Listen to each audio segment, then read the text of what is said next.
L'auteur Dieudonné Sidi de Koldou nous interpelle directement avec une affirmation audacieuse. Tu n'es pas né pour survivre, tu es né pour régner. Ce n'est pas une simple formule de motivation, Malik, mais la prémisse d'un ouvrage qui défie nos perceptions de la réussite, du pouvoir et de notre place dans le monde, particulièrement en Afrique. Ce livre, intitulé L'éveil du lion, promet de nous bousculer. Mais qu'est-ce qui le rend si différent des autres livres de développement personnel, souvent écrits loin de nos réalités ? C'est précisément là que réside sa singularité, Claude. Monsieur Tolno Faya Mamadou, qui signe la préface, souligne que la plupart des livres sur la réussite proviennent de contextes étrangers, avec des problèmes qui ne ressemblent en rien à ce que vit réellement la jeunesse de Conakry, de Bamako ou de Dakar. L'auteur, Farah Sidi Milimono, connu sous le nom de plume Dieudonné Sidi de Koldou, écrit depuis l'intérieur, depuis Koldou et Conakry. Il ne traduit pas des vérités venues d'ailleurs, il formule des vérités qu'il a lui-même vérifiées sur sa propre vie, avec ses propres erreurs, dans son propre contexte. C'est un témoignage, pas de la théorie. Témoignage donc qui s'adresse à des personnes bien spécifiques. L'auteur parle de Moussa de Ratoma, fatigué mais avec une flamme intacte, ou d'Aïssatou de Matoto qui gère son petit commerce et économise sou par sou. Est-ce que cette approche ciblée ne risque pas de réduire la portée universelle du message ? Au contraire, en s'adressant à ces figures concrètes, l'auteur rend son message universellement accessible en Afrique. Il part des réalités quotidiennes que beaucoup connaissent pour ensuite élever le discours. Il dit clairement que ce livre n'est pas pour ceux qui cherchent une formule magique, car il n'y en a pas. Il est pour ceux qui, comme lui, ont eu la chance de rencontrer des vérités essentielles sur la route. Il s'agit de transformer un sentiment d'être capable de plus en une réalité concrète, en offrant des vérités payées de sa sueur et de ses nuits d'insomnie. C'est un appel à cette autre voie, plus profonde, plus ancienne, qui sait qui nous pourrions devenir si nous cessions de nous mettre en travers de notre propre chemin. C'est une perspective intéressante, ancrée dans le vécu. L'auteur insiste d'ailleurs sur l'importance de se connaître soi-même comme premier acte de libération. Il dit « Celui qui ne se connaît pas obéit toujours aux définitions que les autres ont fabriquées pour lui ». C'est une critique assez forte de la manière dont notre identité peut être façonnée de l'extérieur, n'est-ce pas ? Oui, absolument. Il pousse le lecteur à distinguer ce qui est un simple prénom, une famille ou un quartier, de ce qui est une identité construite. Il cite l'exemple d'Ibrahima Bari, qui a appris le design graphique sur un téléphone Android à Dixine et est devenu un succès, défiant les attentes de son quartier.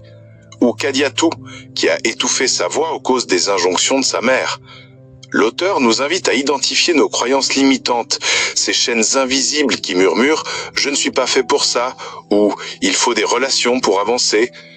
Il explique que la procrastination, par exemple, est rarement de la paresse, mais une réponse émotionnelle pour éviter un inconfort. Il faut briser ce miroir menteur pour se forger sa propre perception de soi, car cette perception est le fondement de toute réussite. Donc le point de départ est un travail intérieur profond. Mais comment cela se traduit-il en actions concrètes ? Le livre parle de discipline, de foi et d'habitude, comme les 3 piliers du lion. Pourtant, la discipline est souvent perçue comme une contrainte et la foi comme une posture passive. C'est une nuance cruciale. L'auteur redéfinit la discipline pas comme une punition, mais comme un acte de liberté radicale, la capacité de se gouverner soi-même. Il donne l'exemple de Saliou, qui a pratiqué le montage vidéo 1 heure chaque soir, sans exception, et a réussi. Il insiste sur la construction de routines puissantes, comme prendre 10 minutes le matin pour définir 3 objectifs avant même de toucher son téléphone. Concernant la foi, il la lie directement à l'ambition et à la responsabilité. Il dit que la foi sans les actes est un moteur sans carburant. Pour lui, la spiritualité africaine, bien que riche, ne doit pas devenir un substitut à l'action. Il s'agit de croire en soi avant que quiconque ne te croie. À l'image de Demba, qui a lancé son service de livraison à vélo, malgré le scepticisme de tous. C'est une interprétation très active de la foi. Et pour les habitudes, on sait qu'elles sont essentielles. Mais le livre met l'accent sur la lecture et l'apprentissage continu. Est-ce que ce n'est pas un peu utopique dans des contextes où l'accès aux livres et à la formation est limité ? C'est une préoccupation légitime, mais l'auteur la renverse. Il affirme que la lecture est le secret mal gardé des grands leaders et que l'apprentissage continu est un avantage compétitif. Il rappelle que les opportunités d'apprentissage n'ont jamais été aussi accessibles, même avec un simple téléphone et une connexion Internet chancelante, via YouTube, Coursera ou des groupes professionnels sur les réseaux sociaux. Il déconstruit l'idée que les formations coûtent cher en montrant que c'est souvent un problème de priorisation. Quelqu'un qui dépense 50 000 GNF par mois en crédit téléphonique peut trouver 30 000 pour une formation en ligne. C'est une question de choix, pas toujours de moyens absolus. De plus, il encourage le désapprentissage des vieilles croyances qui freinent, comme l'idée que seul un emploi salarié est respectable ou que l'argent doit être thésaurisé. On voit que l'auteur est très pragmatique. Il aborde également l'importance de l'environnement avec la fameuse phrase « Tu es la moyenne des 5 personnes qui t'entourent ». Comment concrètement cela influence-t-il notre destinée et que faire si notre entourage n'est pas porteur ? C'est une vérité dérangeante, car elle nous pousse à prendre nos responsabilités. L'auteur explique que l'être humain est une porosité remarquable et absorbe les attitudes et les exigences de son entourage. Il utilise l'exemple de Souma, qui a réduit sa fréquentation d'un ami passif pour rejoindre un groupe d'entrepreneurs en ligne, ce qui a transformé sa productivité. Le conseil est d'identifier les personnes qui nous élèvent et celles qui nous étouffent. Pour construire un cercle de valeurs, il faut d'abord savoir qui l'on veut être, puis s'entourer de personnes qui partagent cette ambition. Même si cela signifie fréquenter de nouveaux espaces, comme des groupes WhatsApp professionnels ou des événements de networking. La solitude productive est aussi essentielle pour réfléchir et planifier, tout en évitant l'isolement stérile. Donc, un mélange d'introspection et de gestion active de son réseau social. Et l'intelligence émotionnelle dans tout ça. L'auteur affirme qu'elle est essentielle pour diriger ses émotions avant de diriger les autres. Il considère la compréhension et la gestion des émotions comme fondamentales. La peur, la colère, la tristesse ne sont pas des faiblesses, mais des systèmes d'information sophistiqués. Par exemple, il mentionne la pause stratégique de 30 secondes sous pression pour ramener le cerveau en mode solution. Et il insiste sur l'empathie comme outil de leadership, citant l'exemple de Mamadi, un directeur qui a transformé son équipe en s'intéressant à la vie personnelle de ses collaborateurs. Il démystifie l'échec, le voyant comme une preuve d'effort et une source d'information précieuse plutôt qu'une honte culturelle. Et il souligne que les émotions réprimées finissent toujours par s'exprimer de manière inappropriée. C'est une approche holistique de la réussite. Le livre se tourne ensuite vers l'entrepreneuriat et le digital. L'auteur déclare que l'Afrique n'a pas besoin de sauveurs, elle a besoin de bâtisseurs. C'est un message fort qui nous invite à l'action plutôt qu'à l'attente. Oui, et il est très direct. Il dit que le problème de la jeunesse africaine n'est pas le manque d'intelligence ni d'opportunité, mais qu'on leur a appris à chercher un emploi et non à créer de la valeur. Il explique que la seule réponse sérieuse à l'afflux de jeunes sur le marché du travail est l'entrepreneuriat.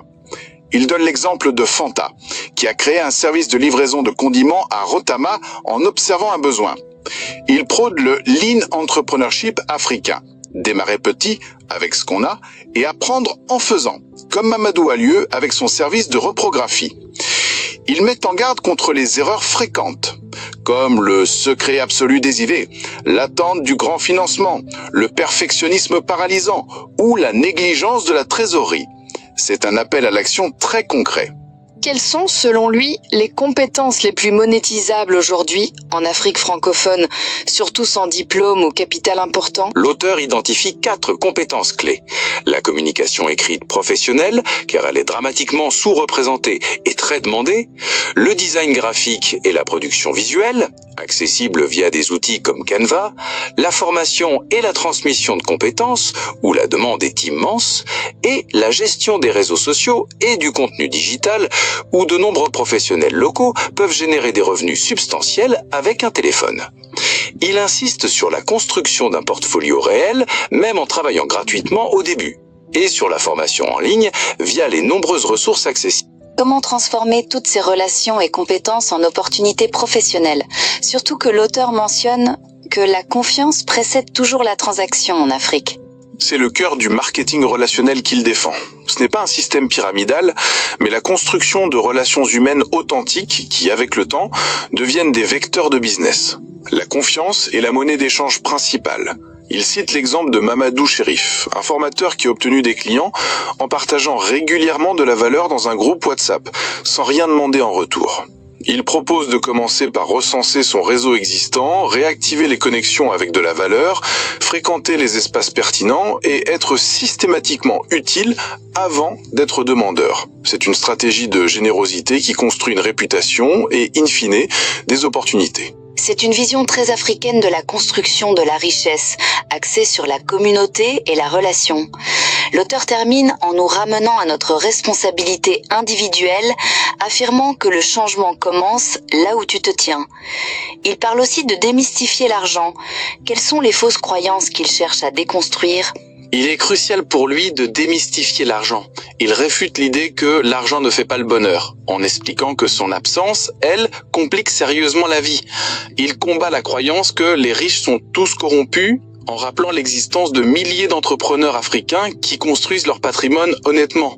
Il dénonce aussi la pudeur autour de l'argent qui empêche de le comprendre et de le gérer efficacement.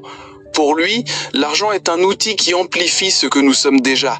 La clé est de créer de la valeur avant de réclamer de la richesse, comme Moussa Kouyaté, qui a bâti son entreprise de réparation de téléphones en résolvant un problème réel pour sa communauté. Donc, il nous invite à cesser d'attendre que les conditions changent et à agir avec nos ressources actuelles. Il parle de la version de toi que le monde attend.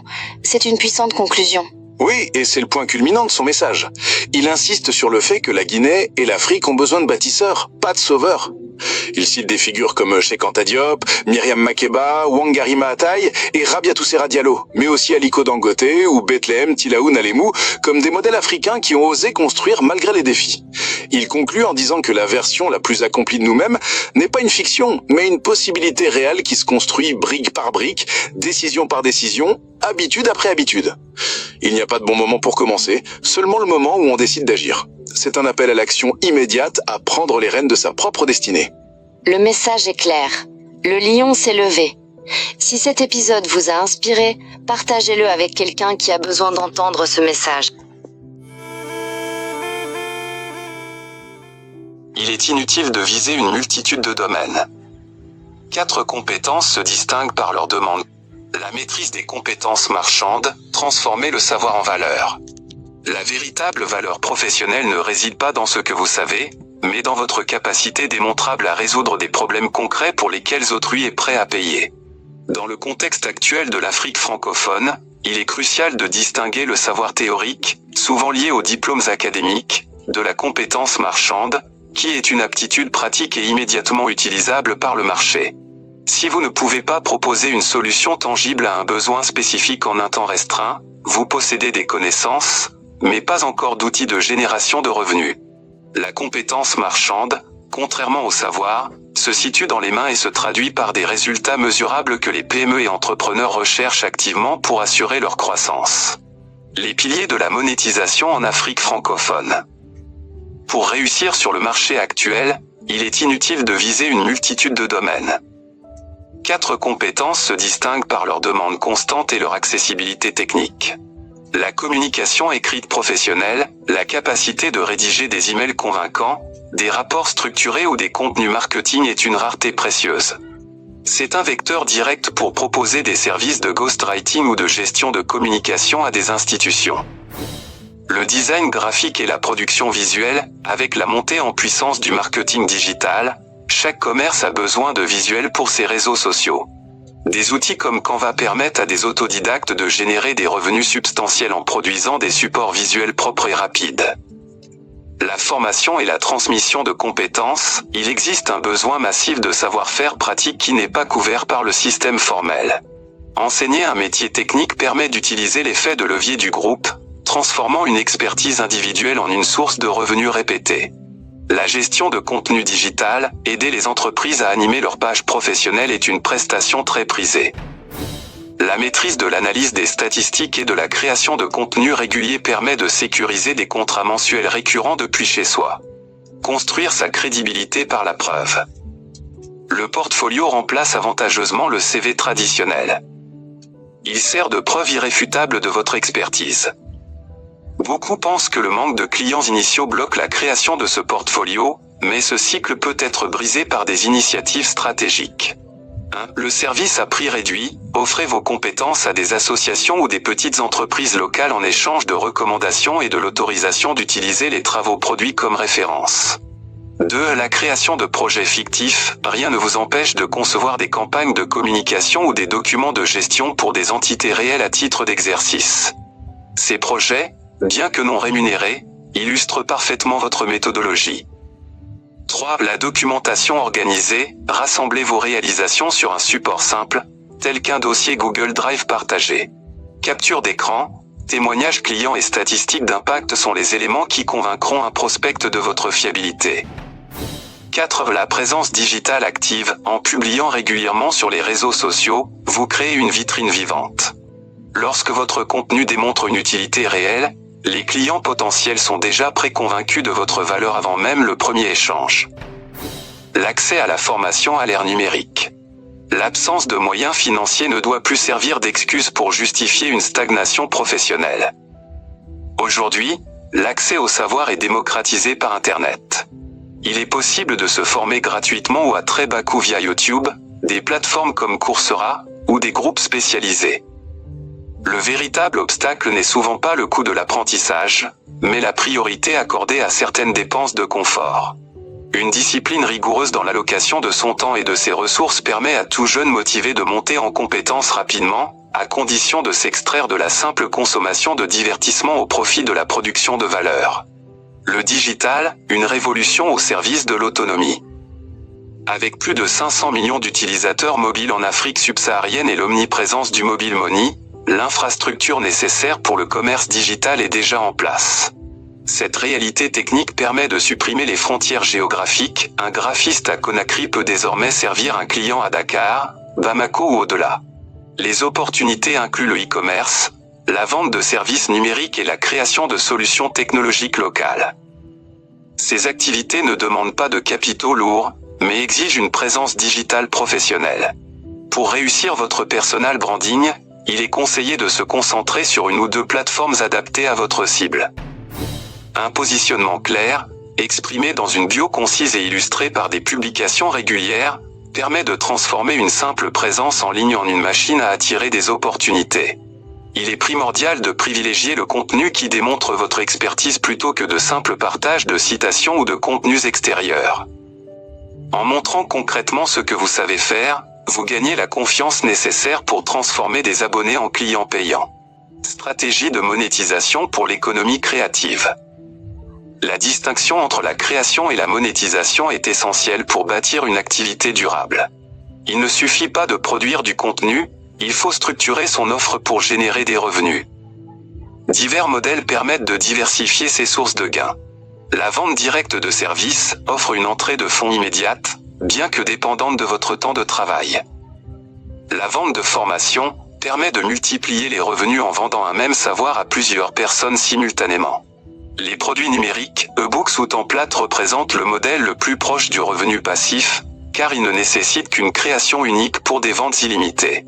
Le conseil et l'accompagnement premium, ce modèle offre la plus haute valeur ajoutée, en permettant de facturer une expertise sur la durée plutôt que sur une simple tâche ponctuelle. En combinant ces modèles, vous créez un écosystème financier robuste. La clé réside dans la constance, la discipline et la capacité à démontrer sans cesse la valeur de votre travail au sein d'un marché en pleine mutation. En résumé, la transformation de vos compétences en actifs marchands repose sur une stratégie claire, identifier une demande locale, construire un portfolio basé sur des preuves concrètes, exploiter les outils digitaux pour atteindre vos clients et diversifier vos sources de revenus via des produits et services structurés. C'est en délaissant la passivité pour l'action et en priorisant l'acquisition de savoir-faire techniques que vous deviendrez un acteur incontournable de l'économie africaine de demain.